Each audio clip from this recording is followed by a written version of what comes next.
지난 한 주간을 우리 살면서 코로나19가 감소됐다가 올랐다가 그런 불안, 염려 속에서 한 주간을 살았습니다. 그 가운데 늘 위드 지저스, 우리 주님과 함께 하셨을 줄 믿습니다.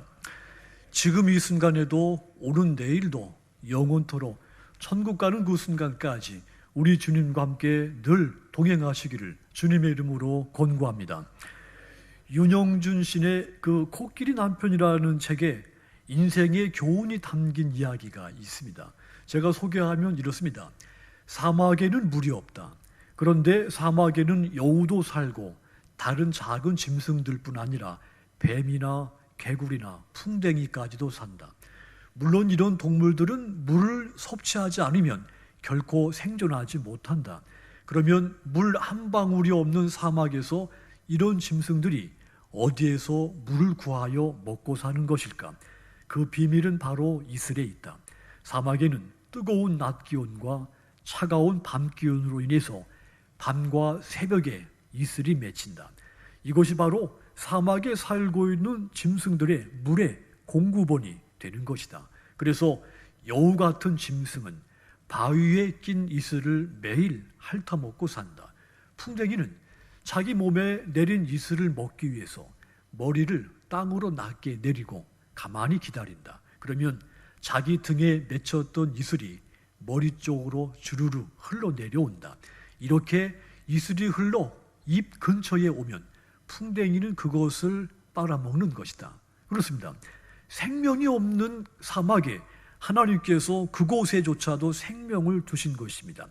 이곳은 인간이 알지 못하는 하나님과 동물만의 은밀한 생존의 방식, 생존의 길인 겁니다. 그러니까 차가운 밤에 이슬이 내리는 것 같이 사막 같은 인생의 결핍 속에는 반드시 하나님의 복이 있다는 이야기입니다. 요즘 코로나19 바이러스 때문에 참으로 살기 어렵다고들 말합니다. 심지어 어떤 사람들은 IMF 때보다 더 버겁다고도 이야기를 합니다. 하지만 사랑하는 여러분, 사막 같은 이 결핍의 상황에서도 반드시 하나님께서 주시는 복이 있다는 것을 믿으시기 바랍니다. 그렇다면 우리가 어떻게 해야 이 결핍의 시대에서 하나님의 복을 깨달을 수가 있고 또 그 복을 받을 수가 있겠습니까? 결핍 그 자체가 나에게 너무도 소중한 복이라는 사실을 깨달아야 됩니다. 그렇다면 결핍이 우리에게 복이 되는 이유가 무엇일까요?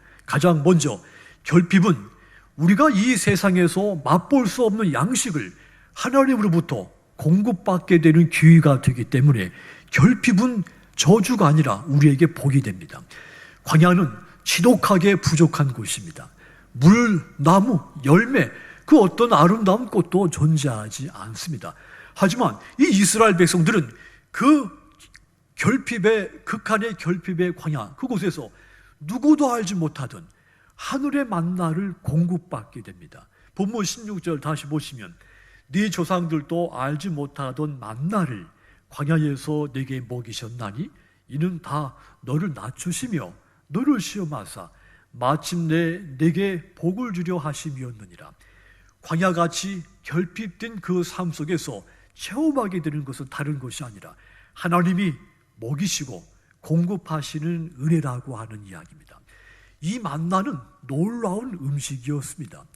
조상들도 알지 못하는 하나님의 특별한 요리였습니다. 그곳은 사방을 둘러보아도 먹을 것이라고는 하나도 없는 이 광야를 이스라엘 백성들이 통과하고 있었지만 그곳에서 하늘에서 공수되는 하나님의 손맛을 보게 된 겁니다. 이곳은 그들 조상인 믿음의 영웅들인 아브라함과 이삭과 야곱, 심지어는 요셉조차도 경험하지 못한 놀랍고도 신비한 체험이었습니다. 이 만나는 그 맛의 문제가 아닙니다. 이 백성들이 믿음이 약해졌을 때는 그 맛을 가지고 다퉜지만 이 만나는 맛의 문제가 아닙니다. 하나님께서 결핍된 내 인생을 위해서 특별히 공급해 주시는 영의 양식인 겁니다. 이스라엘 백성들이 애굽에서 포로로 잡혀 살아갈 동안 그들은 애굽 왕한테 먹을 것을 달라고 요청했죠. 하나님 앞에 먹는 것을 구하지 않았습니다. 하나님이 주시는 만나를 구하지 않았습니다. 하지만 광야는 사람에게서 먹을 것을 구할 수가 없는 곳입니다. 지독한 결핍의 땅이죠. 누구든지 다 먹을 것을 얻을 수 없는 황폐한 곳이기 때문이죠. 오직 하나님만 바라보아야 하는 곳이 이 광야, 사막인 것입니다. 하나님의 입에서 나오는 말씀을, 하나님이 하늘에서 내려주시는 공급하시는 그 양식을 바라보아야 하는 곳이 광야입니다. 이것이 결핍이 주는 복인 것입니다. 역설적이지만 결핍이 이것 때문에 우리에게 복이 되는 겁니다. 이스라엘 백성들은 광야가 냉혹하게 몰아가는 이 결핍이라는 한계 상황이 아니었더라면 아마도 그들은 평생 별난 하나님이 공급해 주시는 이 신비로운 맛을 경험하지 못했을 것입니다. 하나님께서는 우리가 풍부에 처했을 때 얼마나 쉽게 하나님을 망각하는지 너무도 잘 알고 계시는 분입니다. 우리만 모르고 있는 겁니다. 오늘 본문 앞부분인 11절과 14절에 나타난 하나님의 마음이 바로 그 증거입니다. 특별히 14절 보시면 네 마음이 교만하여 네 하나님 여호와를 잊어버릴까 염려하노라. 여호와는 너를 애굽 땅 종되었던 집에서 이끌어내시고 그랬습니다. 네가 먹을 것이 없어 걱정하지 않았을 상태, 그러니까 모든 것이 그냥 존재하고 있을 때 그때 네가 교만해져서 나 여호와 하나님을 잊어버릴까 내가 염려한다, 너희를 염려한다 그러셨습니다. 세상의 맛 때문에 하나님의 맛을 잊어버리기가 쉽다는 말입니다. 세속에 젖어 있으면 영적인 맛을 잃기가 쉽다는 뜻입니다.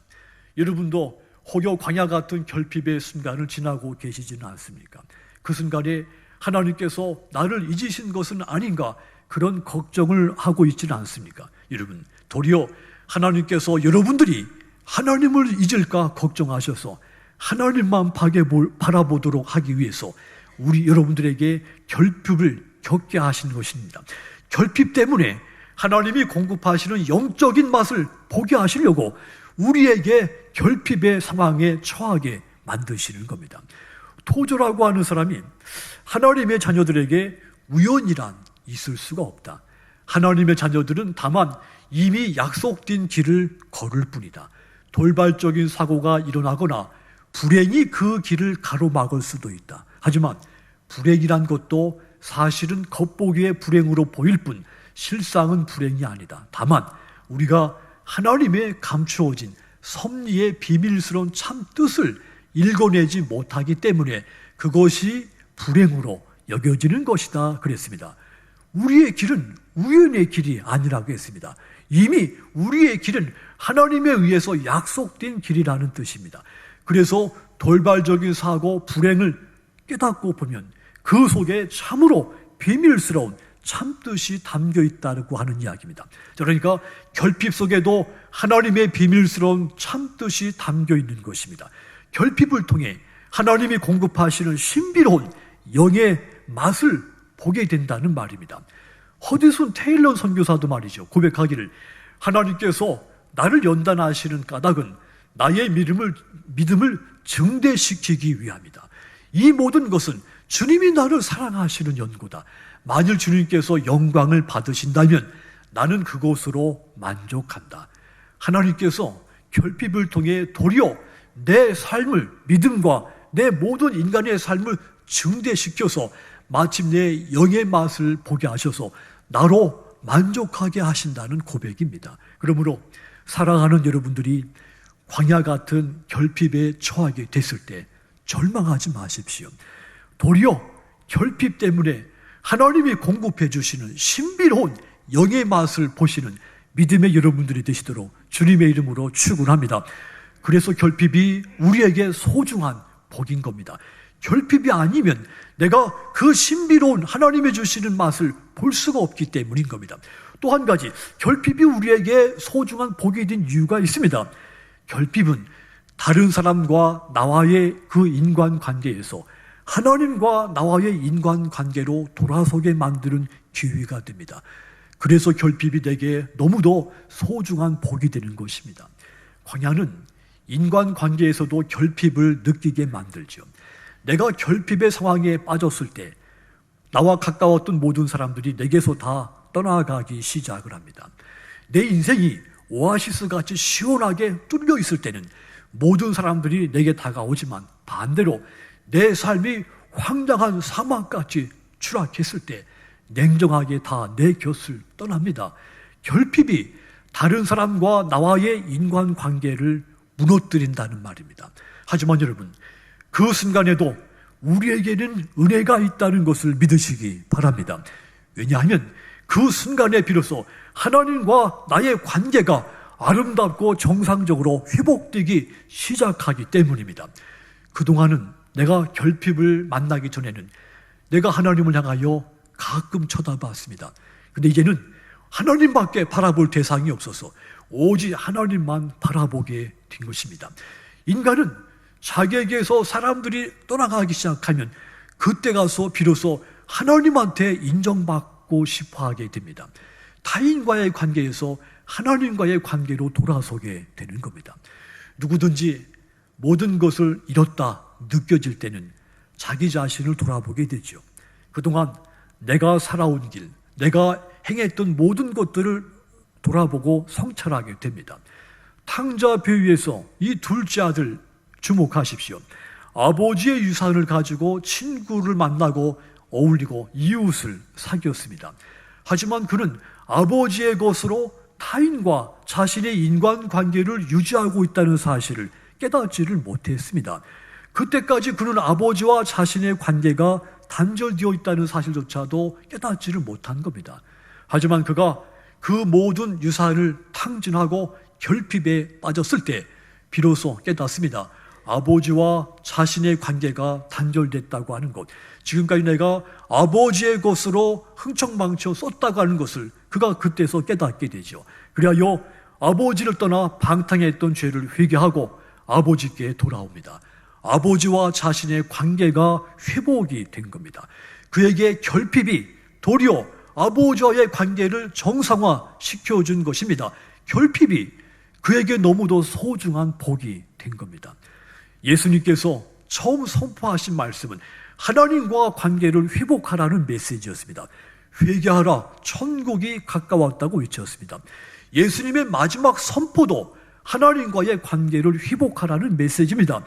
이를 위해서 예수님께서는 스스로 하나님께 나가지 못하는 저와 여러분들을 위해서 십자가에서 대신 죽으셨습니다. 주님이 십자가에서 마침내 하나님과 우리의 관계를 정상으로 회복시켜 준 겁니다. 그러므로 사랑하는 여러분들, 여러분들에게 사막 같은 결핍이 찾아왔습니까? 바로 그 순간이 하나님과 나의 관계가 회복되는 기회인 것을 깨달으시고 나를 위해 죽으신 예수님을 통해 하나님과의 가장 아름답고 성숙한 그런 관계가 온전히 회복되게 되기를 주님의 이름으로 축원합니다. 작가인 루이스 스메디스는 수치와 은혜라고 하는 글에서 이런 말을 했습니다. 내가 간절히 원하는 것은 하나님이 나는 받아주시고 소유하시고 붙드시고 인정하신다는 것이다. 다시 말해서 나는 하나님이 나를 버리지 않으실 것이라고 느끼고 싶었다 그랬습니다. 이분의 고백은 결핍의 순간에서 하나님과 자신 간의 관계가 더 가깝고 더 입체적이고 더 온전히 회복되는 것을 가장 원한다는 뜻입니다. 그렇습니다. 광야는 저와 여러분에게 마지막 시공간이 아닙니다. 불신자들은 그 인생의 광야 같은 상황에 처했을 때 마지막이라고 여기고 절망을 하죠. 하지만 믿는 사람들은 광야는 오히려 하나님께서 그 깃으로 나를 덮어주시고 나를 보호해 주시는 곳입니다. 시편 91편 4절을 보시면 그가 너를 그의 깃으로 덮으시리니 네가 그의 날개 아래 피하리로다.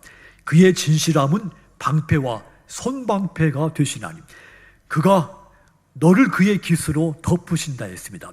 시인이 극한의 결핍 상태에서 느낀 하나님인 겁니다. 하나님이 광야 같은 상황에 처한 황량한 이 사막 같은 곳에 처한 것 같은 자신에게 하나님이 그 깃으로 나를 덮는 것을 느낀 겁니다. 엘리야도 모든 사람이 자기를 죽이려고 찾아다니는 순간에 광야로 쫓겨납니다. 그리고 먹을 것도 없고 마실 것도 없고 생존할 수 없는 그 광야에 처했을 때 차라리 나를 죽여달라고 구하기까지 하죠. 열왕기상 19장 4절 보시면 자기 자신은 광야로 들어가 하루길쯤 가서 한 로뎀나무 아래에 앉아서 자기가 죽기를 원하여 이르되 여호와여 넉넉하오니 지금 내 생명을 거두시옵소서. 나는 내 조상들보다 낫지 못하니이다 그랬습니다. 엘리야가 사람들에게 상처받고 광야에 쓰러진 이 결핍의 순간에 고백한 내용입니다. 하나님은 하지만 이 엘리야의 목숨을 거두어 가시지 않았습니다. 오히려 까마귀를 보내서 구운 떡과 물로 엘리야를 살렸습니다. 엘리야가 광야 같은 결핍의 상황에서 하나님의 특별한 임재, 특별한 보호하심, 하나님이 그 깃으로 보호하시는 것을 맛보게 된 겁니다. 그래서 광야는 아무것도 없는 곳이지만 동시에 모든 것이 존재하는 곳입니다. 하나님이 함께 하시기 때문입니다. 그래서 우리는 결핍을 통해 타인이 알지 못하는 것을 알게 되는 겁니다. 타인이 듣지 못하는 것을 보게 되는 것이고 타인이 보지 못한 것을 우리는 마침내 보게 되는 겁니다. 낸시 카마이클이라고 하는 여성이 남편과 함께 20년 이상을 그 유명한 잡지를 발행했던 아주 전문 여성, 그 성공한 여성이었습니다. 그런데 그가 30대 후반쯤에 자살할 생각에 사로잡히기 시작하고 삶이 괴로워지기 시작했습니다. 그리고 또 그 시기에 한국에서 3년 6개월 된 이 어린 딸을 입양했는데 이 아이에게는 여러 가지 합병증이, 질병이 있었던 겁니다. 그녀는 자신도 아프지만 이 입양한 딸을 위해서 특별교사, 언어치료사, 안과의사, 치과의사들을 찾아다니며 너무도 힘들고 지친 삶을 살게 되죠. 그러면서도 또 4명의 아들들도 같이 키웠습니다. 그녀의 몸이 성한 곳이 한 군데도 없을 정도로 만신창이가 된 겁니다. 그런데 그가 한마디로 그 잘나가던 삶이 어느 순간 광야같이 극한의 결핍의 상태에 빠져버린 것이죠. 하지만 여러분, 그녀는 그 결핍 속에서 놀라운 신앙의 비밀을 발견하게 됩니다. 결핍을 통해 하나님을 만나는 감격을 누리게 되죠. 그 스토리를 가지고 광야의 은혜라는 책을 씁니다. 내용 중에 광야 자체는 비극이 아니다. 광야에서 하나님이 하시는 말씀을 듣지 못하는 것이 비극이다. 나는 광야라는 인생의 수렁에 빠졌고 이로써 이전에 알지 못하던 하나님의 위로와 돌보심을 맛보았다. 내가 연약할 때 그분이 나의 힘이 됐다고 고백했습니다. 한마디로 결핍이 하나님과 그녀의 관계를 더 아름답고 더 놀랍게 신비롭게 회복시켜 준 겁니다. 이처럼 결핍은 저주가 아닙니다. 도리어 하나님의 보호를 받는 기회가 되고 하나님을 만나서 더 그 관계가 온전하게 회복되는 기회가 되는 겁니다. 결핍은 하나님께서 나에게 아주 생동감 있게 입체적으로 다가오셔서 하나님과 내가 한순간 하나가 되고 감동적인 관계 회복이 되는 순간인 겁니다. 다윗은 사울 왕 때문에 광야로 도피 생활을 해야 했습니다. 하지만 오히려 하나님의 은혜를 그 쫓기고 광야 같은 곳에서 하나님을 더 다양하고 풍성하게 체험을 하게 되죠. 그 결핍의 시기에 그 측량할 수 없는 하나님의 풍성함을 시편 18편 1절 2절에서 다윗이 고백을 했습니다. 거기 보시면 나의 힘이신 여호와여 내가 주를 사랑하나이다. 여호와는 나의 반석이시요 나의 요새시요 나를 건지시는 이시요 나의 하나님이시요 내가 그 안에 피할 나의 바위시요 나의 방패시요 나의 구원의 뿌리시요 나의 산성이시로다 그랬습니다. 다윗이 사람들에게 쫓기는 광야 같은 결핍 순간에서 다양한 하나님과의 만남을 갖게 된 겁니다. 하나님과 더 실체적으로 입체적으로 만나고 그 관계가 회복이 된 겁니다. 여러분, 우리도 때로는 남편이나 아내 때문에 자녀들이나 혹은 부모님 때문에 내 삶이 광야같이 결핍의 순간을 만나게 될 수가 있습니다. 하지만 여러분, 그때가 곧 다른 사람과 나와의 인간관계에서 하나님과 나와의 관계로 아름답게 온전하게 회복되는 기회인 것을 깨달으셔서 결핍을 오히려 감사하시는 성숙한 믿음의 여러분들이 되시도록 주님의 이름으로 축원합니다. 또한 결핍이 우리에게 복인 이유가 있습니다. 결핍은 마침내 광야 같은 내 인생을 옥토로 바꾸시는 하나님의 능력을 보게 되는 기회가 됩니다.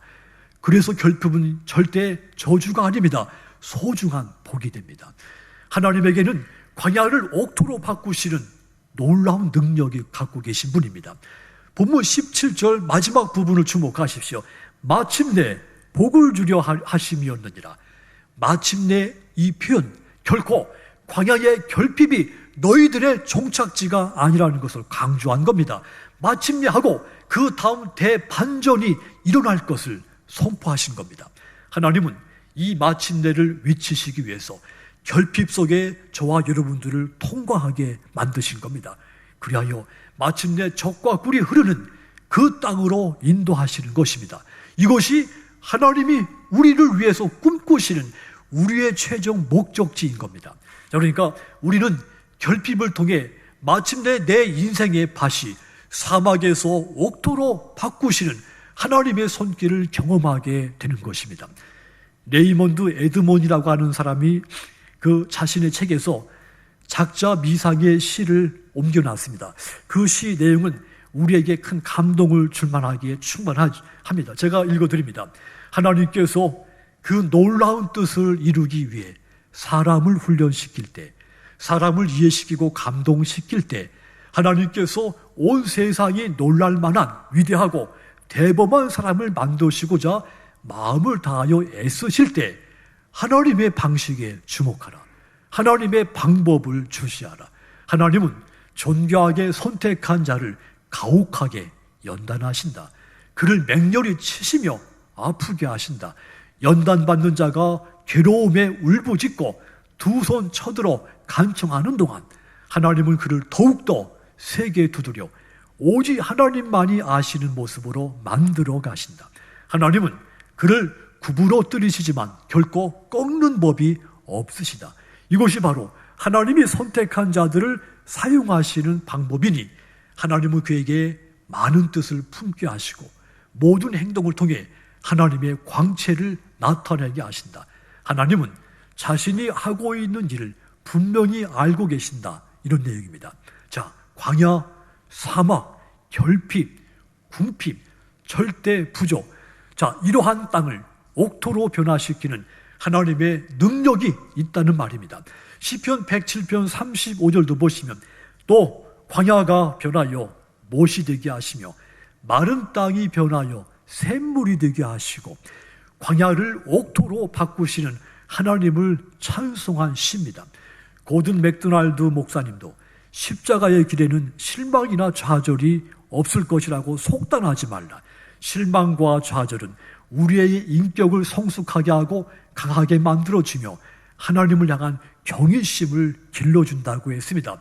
성도 여러분, 결핍은 내 인생의 황량한 밭을 옥토로 바꾸시는 하나님의 능력을 보게 되는 좋은 소중한 기회인 겁니다.